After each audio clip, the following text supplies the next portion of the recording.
നന്നാവാൻ പറ്റുന്ന ഏത് സാധനം കൊണ്ടും കേടുവരാൻ പറ്റും, കേടുവരുന്ന ഏത് സാധനം കൊണ്ടും നന്നാവാനും പറ്റും.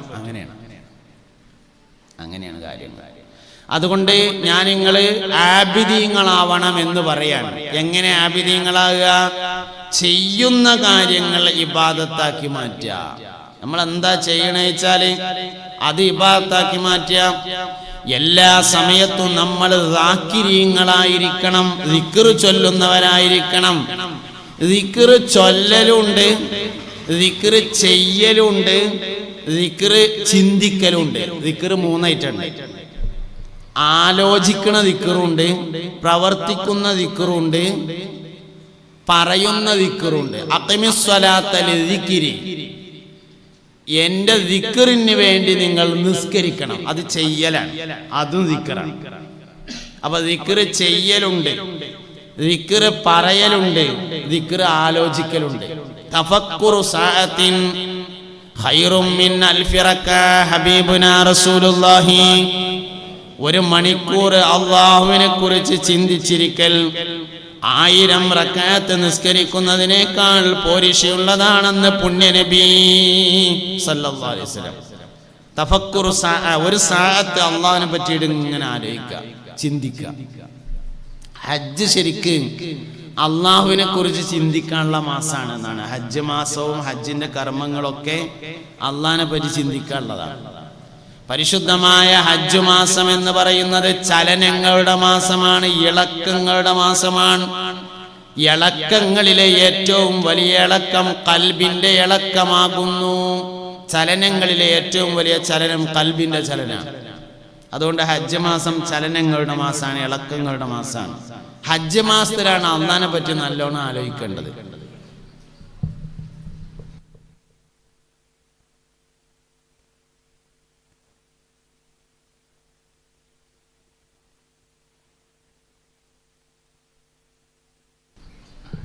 ഹജ്ജ് മാസം എന്ന് പറയുന്നത് ചലനങ്ങളുടെ മാസമാണ്, ഇളക്കം.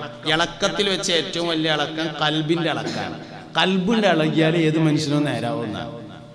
അതിന് ചെറിയ കാരണം മതി. ഉമർ ഇബ്നുൽ ഖത്താബ് റളിയല്ലാഹു അൻഹുവിന്റെ കൽബ് ഇളകിയത് പെങ്ങള് ഖുർആൻ ഓതുന്ന കേട്ടിട്ടാണ്. സയ്യിദുനാ ഉമർ ഇബ്നുൽ ഖത്താബ് റളിയല്ലാഹു അൻഹുവിന്റെ കൽബ് ഇളകിയത് മഹാനവറുകളുടെ സഹോദരി ഖുർആൻ ഓതുന്നത് കേട്ടത് കൊണ്ടാണ്. അപ്പോഴാണ് കൽബ് ഇളകിയത്. കൽബിന്റെ ഇളകിയ ഏത് മനുഷ്യനും നേരാവും. അപ്പൊ ചലനങ്ങളിൽ വെച്ച് ഏറ്റവും വലിയ ചലനം കൽബിന്റെ ചലനമാകുന്നു.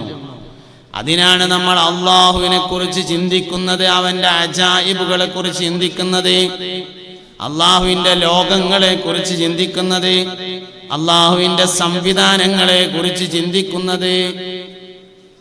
നമ്മളൊക്കെ വീട്ടിൽ കോഴി ഉണ്ടാവും, നാടൻ കോഴി ഉണ്ടാവണം.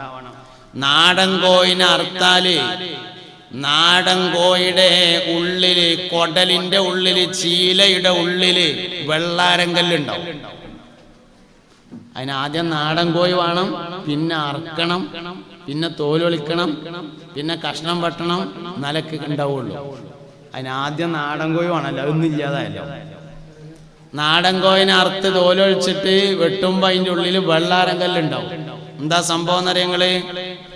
വൈകുന്നേരം കൂട്ടിലേക്ക് പോകുന്ന സമയത്ത് വയറിൽ സ്ഥലം ബാക്കിയുണ്ടെങ്കിൽ കോഴി കല്ല് തിന്നിട്ടാണ് കൂട്ടിലേക്ക് കയറാറുള്ളത്.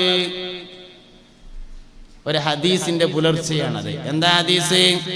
മുസ്തഫ നബി സല്ലല്ലാഹു അലൈഹി വസല്ലം തങ്ങൾ പറഞ്ഞിട്ടുണ്ട്, ആരെങ്കിലും അല്ലാഹുവിൽ ഭരമേൽപ്പിച്ചു കഴിഞ്ഞാൽ പക്ഷികൾക്ക് ഭക്ഷണം നൽകുന്നത് പോലെ അവന് ഭക്ഷണം നൽകുന്നതാണ്. ഒട്ടിയ വയറുമായി പക്ഷികൾ രാവിലെ പോവുകയും നിറഞ്ഞ വയറുമായി വൈകുന്നേരം കൂടണയുകയും ചെയ്യുന്നതാണ്. തവക്കുലിന് അല്ലാഹു തആല പറഞ്ഞ ഉദാഹരണം പക്ഷികളെയാണ്. ഒട്ടിയ വയറുമായി രാവിലെ പോകും, കാലിയായ വയറേറ്റ് രാവിലെ പോകും പക്ഷികൾ. വൈകുന്നേരം മടങ്ങി വരുമ്പോൾ നിറഞ്ഞ വയറുമായി വരും. തത്തകൾ, മൈനകൾ, കൊറ്റികൾ, കാക്കകൾ തുടങ്ങി എല്ലാ ജീവികളും രാവിലെ എഴുന്നേറ്റ് പുറത്തു പോകുന്നത് എങ്ങോട്ടെന്ന് ലക്ഷ്യമില്ലാതെയാണ്. പക്ഷെ വൈകുന്നേരം വരുമ്പോഴത്തിന് വയറ് നിറഞ്ഞിട്ടുണ്ടാവും. കോഴി പക്ഷികളിൽ ഏറ്റവും ചെറിയ വിഭാഗമാണ്. വൈകുന്നേരം വരുമ്പോ കോഴിയുടെ വയറിൽ സ്ഥലം ബാക്കിയുണ്ടെങ്കിൽ കല്ല് തിന്ന് വയറ് നിറക്കും. കല്ല് ദഹിക്കാനുള്ള സംവിധാനം അല്ലാഹു കോഴിക്ക് നൽകിയിട്ടുണ്ട്. എന്നാൽ അത് മനുഷ്യനില്ല. മനുഷ്യൻ കല്ല് തിന്നാല് അപ്പൻഡിക് എന്ന് പറയുന്ന സാധനത്തിലേക്ക് അത് ഇറങ്ങും. ഇറങ്ങിയിട്ടോ ചിലപ്പം പുറത്തേക്ക് തള്ളും, തള്ളിയില്ലെങ്കിൽ അത് ചീയും. ചീഞ്ഞാല് അപ്പൻഡിസൈറ്റിസ് എന്ന് പറയുന്ന അസുഖം ഉണ്ടാവും. 30,000 റുപ്യ സർജറിക്ക് വരും. കോഴിക്ക് വേണ്ടിയല്ല. എന്താ കാരണം? കോഴി അള്ളാനെ തവക്കുലാക്കിയിട്ടുണ്ട് എന്നുള്ള തന്നെയാണ്. പക്ഷികളെയാണ് തവക്കുലിന്റെ ഏറ്റവും വലിയ ഉദാഹരണമായി മുസ്തഫ നബി സല്ലല്ലാഹു അലൈഹി വസല്ലം തങ്ങൾ പരിചയപ്പെടുത്തിയത്.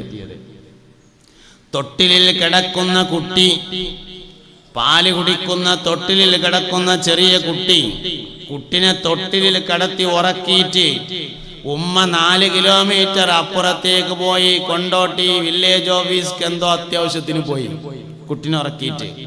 കുട്ടി തൊട്ടിലിൽ കിടന്ന് ഉണർന്നാൽ അവിടെ 4 കിലോമീറ്റർ അപ്പുറത്തുള്ള ഉമ്മാക്ക് അവിടെ ഇരുന്ന് അറിയാൻ പറ്റും, ഇന്റെ കുട്ടി ഉണർന്നിട്ടുണ്ട്, മുലപ്പാലിന് വേണ്ടി കരയുന്നുണ്ട് എന്നറിയാം. കാരണം 4 കിലോമീറ്റർ ഇപ്പുറത്ത് നിന്ന് കുട്ടി തൊട്ടിലിൽ ഉണർന്നുകൊണ്ട് പാല് കുടിക്കാൻ വേണ്ടി കരയുമ്പോഴേക്ക് ഉമ്മയുടെ മുലയിലേക്ക് പാല് ഇറങ്ങി വരുന്നതാണ്. കാരണം കുട്ടി അല്ലാഹുവിനെയാണ് തവക്കുലാക്കിയിരിക്കുന്നത്. വമൻ യതവക്കൽ അലല്ലാഹി ഫഹുവ ഹസ്ബുഹു ഇന്നല്ലാഹ ബാലിഗു അംരിഹി ഖദ് ജഅലല്ലാഹു ലികുല്ലി ഷൈഇൻ ഖദ്റാ.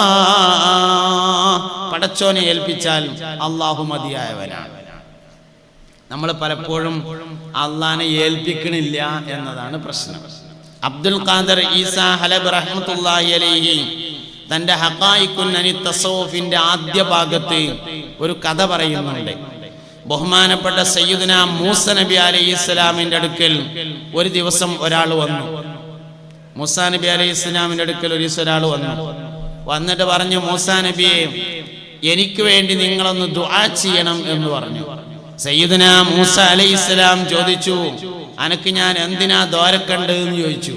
അയാൾ പറഞ്ഞു, എനിക്ക് സ്വർഗത്തിൽ നിങ്ങളെ തൊട്ടടുത്തുള്ള കസാലയിൽ ഇങ്ങനെ ഇരിക്കണം, അതിനാ ദ്വാരക്കണ്ട് എന്ന് പറഞ്ഞു. മൂസാ നബി പറഞ്ഞു, അത് നടക്കാൻ ലേശം പ്രയാസാണ്. ഞാൻ അള്ളാന്റെ അമ്പിയാക്കളിൽപ്പെട്ട ആള്, അമ്പിയാക്കളിൽ തന്നെ പ്രധാനിയായ ഉലുൽ അസ്മുകൾ എന്ന പേരായ പ്രധാനികളിൽപ്പെട്ട ഒരാള്, സ്വർഗത്തിൽ ഇന്റെ അടുത്ത് എങ്ങനെ ജീവിക്കാം? അത് നടക്കൂല, ലേശം പ്രയാസാണ്. അയാള് പറഞ്ഞു, അതൊന്നും പറഞ്ഞാ പറ്റൂല, ദ്വാരക്കിയർ കൈ പിടിച്ചു കാണ്ട് പൊന്തിച്ചു ദ്വാരക്കിയറിഞ്ഞിട്ട്. അവസാനം മൂസാ നബി അലൈഹി ഇസ്ലാം ദ്വാരുന്നു, പടച്ചോനെ, സ്വർഗത്തിൽ ഇയാളെ എന്റെ തൊട്ടടുത്തിരുത്തണേന്ന് ദ്വാരുന്നു. ദ്വായൊക്കെ കഴിഞ്ഞ് സദസ്സൊക്കെ പിരിഞ്ഞ് അയാൾ പോയി, മൂസാ നബിയും പോയി. പിറ്റേന്ന് രാവിലെ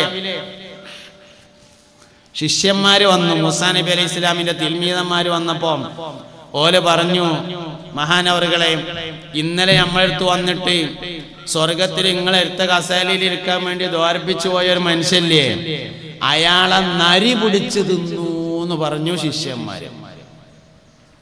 അതില് മൂസാ നബി അലൈഹി ഇസ്ലാം അള്ളാഹുവോട് ചോദിച്ചു, പടച്ചോനെ, എന്തൊരു പണിയിപ്പോ ഈ കാട്ടിയത്?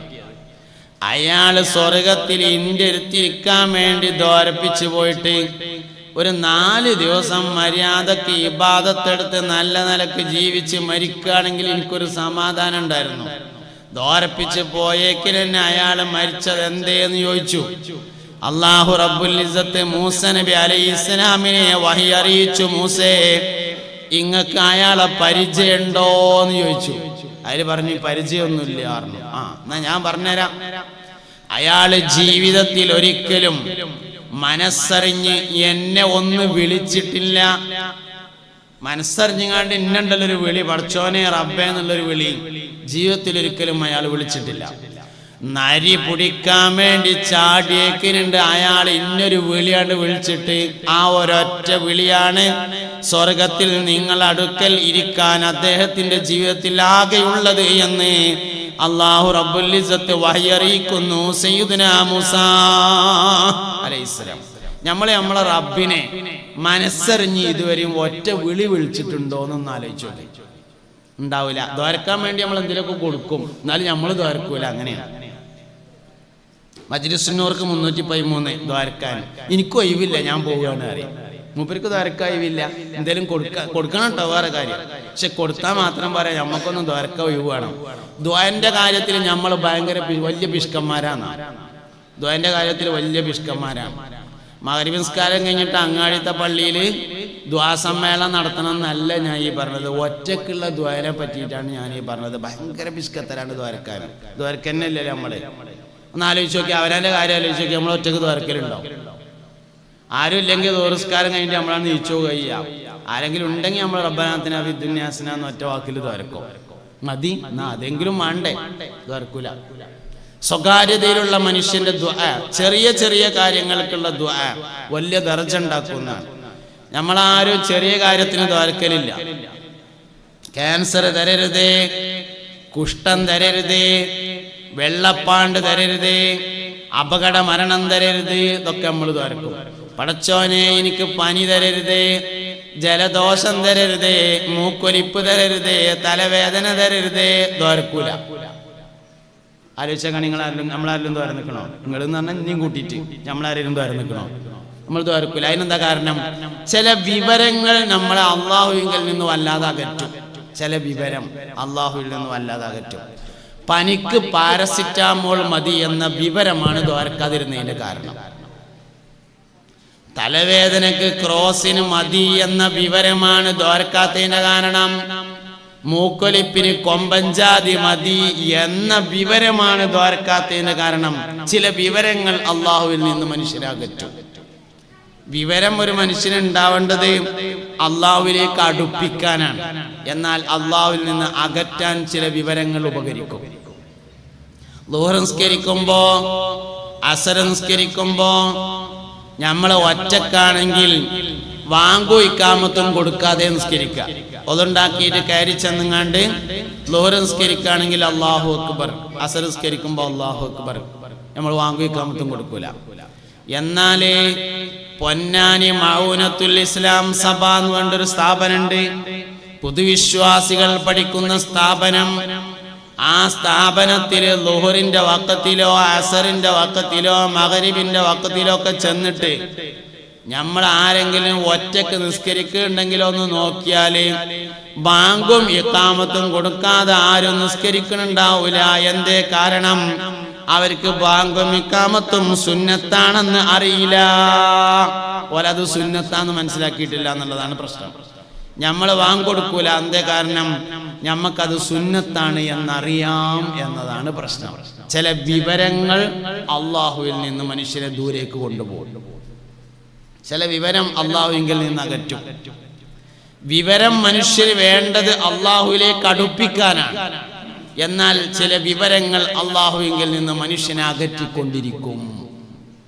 അതുകൊണ്ട് വളരെയധികം സൂക്ഷിക്കണം. പള്ളിയിൽ നിന്ന് നിസ്കരിക്കാൻ വേണ്ടി വാങ്ക് വിളിക്കുകയാണ്,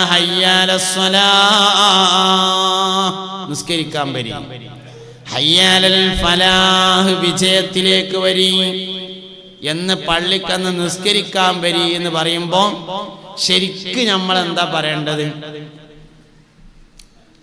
അല്ല, ഞാനിപ്പോ ഈ പറയണത് ചാലിയപ്പുറം മഹല്യാരോട് തന്നെയാണല്ലോ അല്ലേ? അതോ ഞാൻ കൊണ്ടോട്ടി അങ്ങാടിയില് മീൻ വാങ്ങാൻ വന്നവരോടാണോ?